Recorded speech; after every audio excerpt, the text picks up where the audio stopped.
오늘 말씀은 누가복음 9장 37절부터 50절까지의 말씀입니다. 오늘 본문은 예수님께서 귀신 들린 아이를 치유하시는 모습이 가장 먼저 소개가 됩니다. 이 이야기를 통해서 오늘 우리에게 주시는 메시지는 무엇인지 본문을 읽으면서 말씀을 시작하도록 하겠습니다. 37절입니다. 이튿날 산에서 내려오시니 큰 무리가 맞을세. 예수님께서는 변화산 사건 그 다음 날 산에서 내려오셨습니다. 그리고 예수님께서는 크게 운집해 있는 사람들을 맞이하셨습니다. 사람들이 모여 있었던 이유는 바로 예수님의 제자들 때문이었던 것 같습니다. 오늘 이 장면은 출애굽기 말씀을 연상시킵니다. 하나님의 말씀을 받고 시내산에서 내려오는 그 모세와 그리고 변화산에서 내려오시는 그 예수님의 모습은 매우 흡사합니다. 또한 산 아래의 모습도 흡사하죠. 모세가 시내산에서 하나님의 말씀을 받고 있는 동안에 산 아래에서 이스라엘 백성들은 금송아지 우상 숭배를 하고 있었습니다. 그렇다면 예수님께서 변화산에 계실 동안 예수님의 제자들은 산 아래에서 어떤 모습을 보이고 있을까요? 잘은 몰라도 예수님의 제자들은 그들의 임무를 잘 수행하지 못했던 것 같습니다. 38절부터 40절을 보겠습니다. 무리 중에 한 사람이 소리질러 이르되 선생님 청컨대 내 아들을 돌보아 주옵소서. 이는 내 외아들이니이다. 귀신이 그를 잡아 갑자기 부르짖게 하고 경련을 일으켜 거품을 흘리게 하며 몹시 상하게 하고야 겨우 떠나가나이다. 당신의 제자들에게 내쫓아 주기를 구하였으나 그들이 능히 못하더이다. 이스라엘 백성들이 산 아래에서 믿음이 없는 모습을 보였던 것처럼 마찬가지로 예수님의 제자들 역시 연약한 믿음을 보이고 있었습니다. 그들이 능히 못하더이다. 여기서 그들은 누구일까요? 예수님과 동행했던 이 3명의 제자들을 제외한 나머지 9명의 제자들을 말하고 있는 것 같습니다. 이들은 예수님과 함께 했던 이 3명의 제자들이 변화산에 계시는 동안에 귀신 들린 아이를 치유하지 못하고 있었습니다. 그래서 서기관들에게 멸시를 당하고 있었고 또한 군중들에게 핀잔을 맞고 있었죠.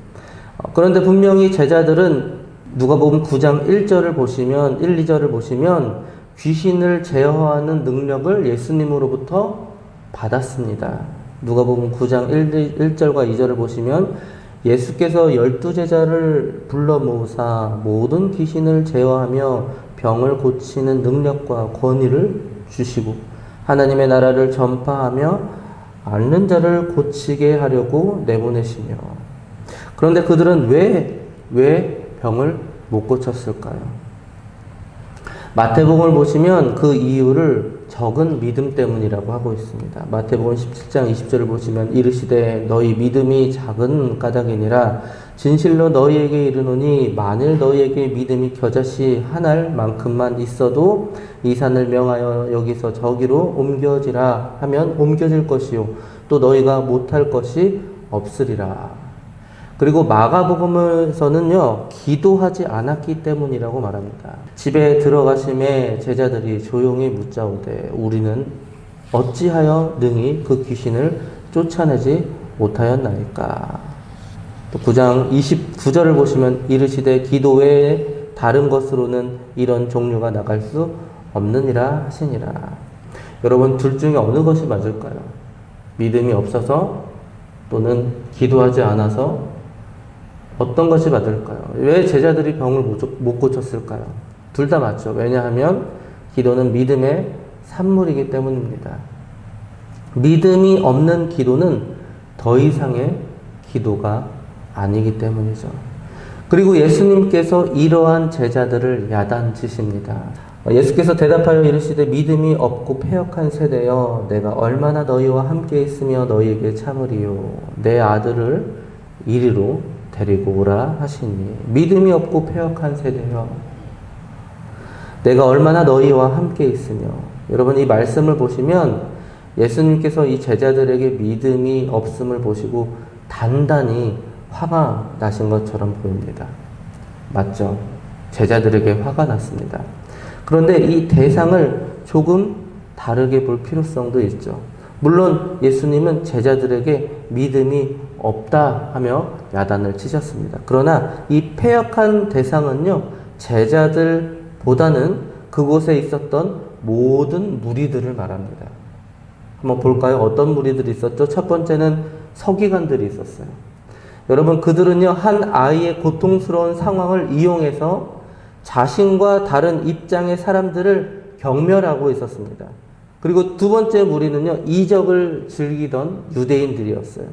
이들은 한 아이의 고통에 대해서 공감하지 않았어요. 전혀 공감하지 않았어요. 단순한 호기심으로 인하여서 이적 자체를 즐기고 있었던 무리들이었어요. 정말 패역한 세대죠. 제자들은 물론 믿음이 부족하여 아무런 능력을 보이지 못해주고 있었습니다. 그러나 이들 곁에는 어떤 무리들이 있었습니까? 패역한 무리들이 있었어요. 이들은 아이와 아버지의 고통을 더욱더 극대화시키는 역할밖에는 하지 못하고 있었습니다. 그래서 예수님은 무리를 꾸짖으시고 아이를 데리고 오라 말씀하셨죠. 42절을 보시면 올 때 귀신이 그를 거꾸러뜨리고 심한 경련을 일으키게 하는지라 예수께서 더러운 귀신을 꾸짖으시고 아이를 낫게 하사 그 아버지에게 도로 주시니. 올 때 이 말은 오는 동안 이 말입니다. 그러니까 아직 이 귀신 들린 소년이 예수님 앞에 도착하지 않은 거예요. 도착하고 있는 거예요. 그 과정인 것이죠. 오는 동안에 귀신이 도발을 합니다. 누구에게 도발하죠? 예수님에게 도발하죠. 예수님을 보고 안 내쫓기려고 도발하고 있습니다. 귀신의 공격으로 인하여서 이제 아이가 발작을 하기 시작합니다. 그러나 예수님의 꾸짖음 앞에 그 도발도 무력해집니다. 예수께서 더러운 귀신을 꾸짖으시고 아이를 낫게 하사 그리고 예수님은 그 아이를 아버지의 품으로 인도해 주셨습니다. 43절, 44절입니다. 사람들이 다 하나님의 위엄에 놀라니라. 그들이 다 그 행하시는 모든 일을 놀랍게 여기실세 예수께서 제자들에게 이르시되 이 말을 너희 귀에 담아두라. 인자가 장차 사람들의 손에 넘겨지리라 하시되. 사람들이 예수님께서 행하시는 일로 놀라워하고 있습니다. 이렇게 놀라워하고 있는데 그때 예수님은 이 제자들에게만 다시 한번 십자가에 못 박혀 돌아가실 것을 예고하십니다.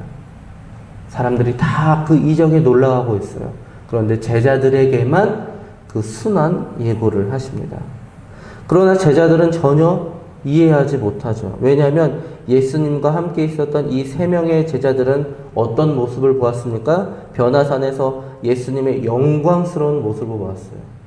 그리고 그 다음날 내려와서 예수님께서 그 변화산에서 내려와서 지금 이 순간에는 모든 제자들이 지금 예수님께서 귀신을 내쫓는 능력을 보았습니다. 아니 그런데 갑자기 순한 예고라뇨. 그래서 사람들의 손에 예수님께서 넘겨지는 그 모습은 상상조차 할 수 없었던 것이죠. 그들은 아직도 예수님을 능력의 메시아로 생각하고 있었습니다. 이 능력의 메시아라는 어떤 메시아입니까? 하나님 나라에서 통치하는 그런 왕이 아니라 지금 그들이 밟고 있는 땅, 그 땅에서 정치적인 그리고 군사적인 그런 능력을 통하여서 장차 로마를 물리치고 유대인의 왕국을 건설하실 분으로만 알고 있었던 거예요. 그러나 그들이 아직 알 수 없었던 이유가 있었습니다. 왜 그들은 이 하나님의 나라에 대해서 이해할 수 없었을까요? 바로 하나님의 섭리였습니다. 45절을 보시면 그들이 이 말씀을 알지 못하니 이는 그들로 깨닫지 못하게 숨긴 바 되었음이라. 또 그들은 이 말씀을 묻기도 두려워하더라. 하나님의 섭리에 의하여 아직 제자들에게는 그 비밀스러운 숨김의 일로 남아 있었던 것이죠. 여러분, 전에도 한번 이런 일이 있었습니다.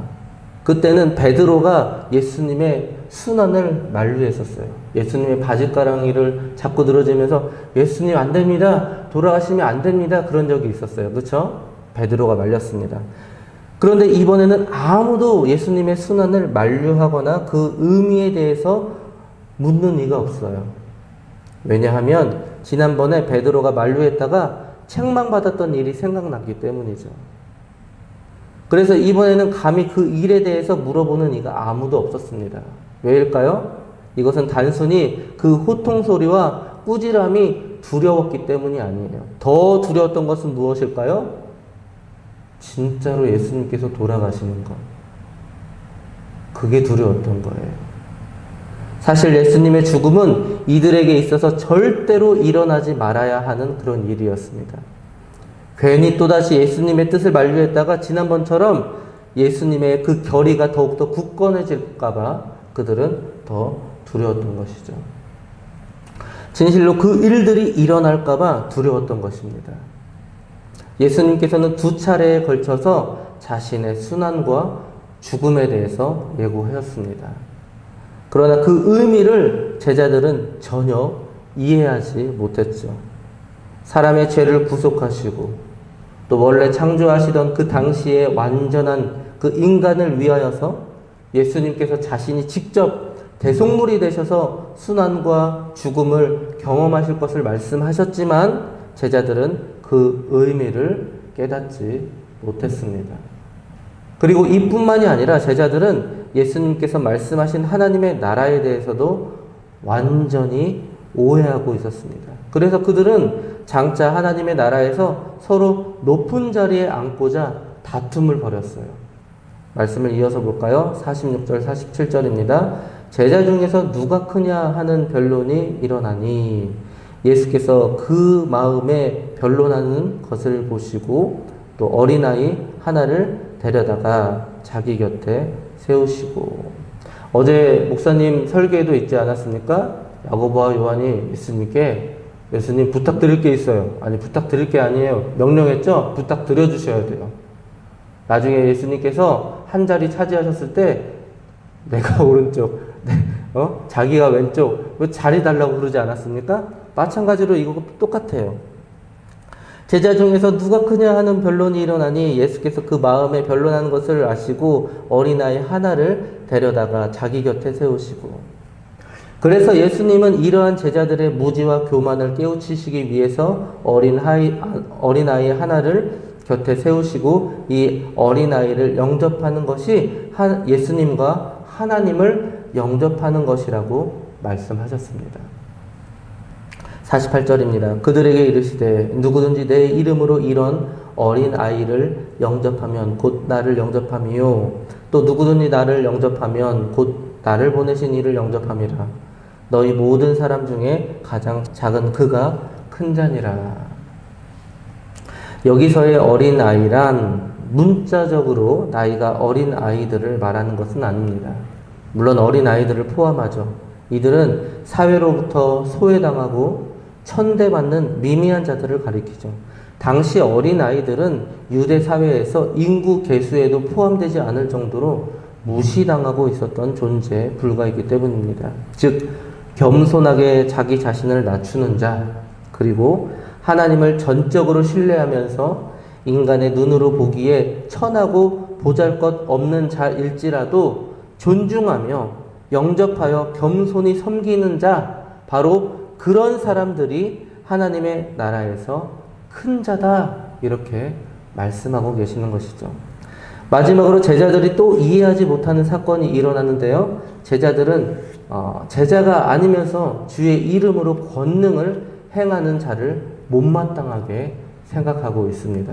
49절 50절을 보시면 요한이 여짜오되 주여 어떤 사람이 주의 이름으로 귀신을 내쫓는 것을 우리가 보고 우리와 함께 따르지 아니함으로 금하였나이다. 예수께서 이르시되 금하지 말라. 너희를 반대하지 않는 자는 너희를 위하는 자니라 하시니라. 제자들은 자신들이 알지 못하는 자가 하나님의 나라, 즉 복음을 전하자 배타적이고 독선적인 시각으로 그들의 행위를 금지시켰습니다. 그러니까 이런 거죠. 예수님, 저 사람들 우리의 노선도 아닌데 감히 예수님께서 그들을 가르치신 것처럼 마치 그들이 제자인 것처럼 복음을 전하고 있습니다. 예수님, 우리들만 제자 아니에요? 저들도 마치 그들이 제자인 것처럼 마치 행세를 하고 있어요. 이러는 거죠. 그러니까 이 행위를 금지시켰어요. 즉, 제자들은 천국 복음의 확장보다는 어떤 것을 더 우선시 여겼습니까? 자신들만이 예수님께 부르심을 입은 선별된 제자라고, 즉 명예욕에 사로잡혀 있는 거예요. 그러나 예수님께서는 이런 제자들의 잘못을 책망하시고 복음을 위해서 힘쓰는 모든 사람들이 다 하나님의 사람임을 가르치셨습니다. 모두 다 하나님의 제자임을 가르치신 것이죠. 오늘 본문을 정리하겠습니다. 오늘 본문을 보니까요, 제자들은 하나님의 순한 사역에 대해서 전혀 이해하지 못하고 있었습니다. 그리고 하나님의 나라에 대해서도 전혀 이해하지 못하고 있었습니다. 그리고 마지막으로 복음에 대해서 전혀 이해하지 못하고 있었습니다. 세 가지 사건에 대해서 전혀 제자들은 하나같이 다 이해하지 못하고 있었어요. 예수님의 순환 사역, 하나님의 나라, 그리고 복음. 예수님의 제자들이 이해하지 못한 이 세 가지에는 여러분 공통점이 있습니다. 뭘까요? 바로 낮아짐입니다. 예수님께서는 스스로 낮추심으로 십자가 사역을 완성하셨습니다. 그리고 하나님의 나라는 낮아지는 자의 소유입니다. 그리고 마지막으로 복음 역시 나는 없어지고 예수님만 높이는 사역입니다. 모두 다 낮아짐이죠. 그런데 이 제자들은 하나같이 이 세 가지에 대해서 전혀 이해하지 못했습니다. 즉, 이 제자들은 이 세상의 가치와 문화를 통해서 하나님의 나라를 보려고 했기 때문에 이해할 수 없었던 것이죠. 여러분, 우리도 마찬가지입니다. 우리는 하나님의 나라의 시민으로서 세상의 가치가 아닌 하나님의 가치와 그 가치를 가지고 세상을 살아가야 합니다. 그러나 이 일은 참 쉽지가 않아요. 그렇죠? 분명히 우리가 밟고 있는 이 땅은 바로 우리가 보고 있는 이 모든 것들은 세상에 속해 있기 때문입니다. 그런데 이 속에서 우리는 하나님의 나라의 가치와 그리고 문화를 가지고 우리는 이 세상을 바라봐야 합니다. 물론 쉽지 않습니다. 그러나 항상 낮은 위치에서 겸손함으로 자기 중심적인 사고를 버리고 언제나 관용과 사랑으로 세상을 섬기며 그렇게 살아가야 할 줄로 믿습니다. 오늘 하루도 이 사명을 잘 감당하시는 저와 우리 모든 장자 가족들 되시기 바랍니다. 같이 기도하겠습니다.